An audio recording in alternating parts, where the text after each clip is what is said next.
तो जी नमस्कार दोस्तों, आप लोग देख रहे हैं भोजपुरी धमाल। और आप सभी को बता दूँ थे साई लाल यादव जी का नया फिल्म का गाना एते जो दिल तेतरा ते दी गाना रिलीज हो चुका है, जो कि आप लोगों ने अपराधी फिल्म के ट्रेलर में देखा होगा।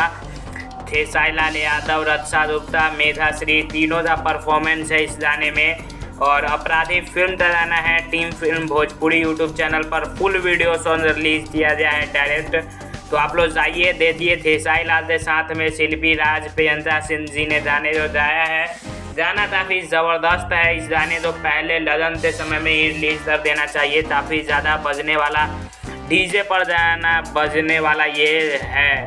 और आप लोग बता दो कि ये इस गाने का आप लोग सुनिए या तो आप तो ऐसा नहीं लगेगा कि ये तो ही फिल्म का गाना है, बल्कि आप लोग एल्बम की तरह इसे इंजॉय कर सकते हैं। तो जिन्होंने सुन लिया है बताइएगा कमेंट में गाना कैसा लगा। और फिल्म के गाने पर भी आप लोग ढेर सारा प्यार आशीर्वाद दीजिए।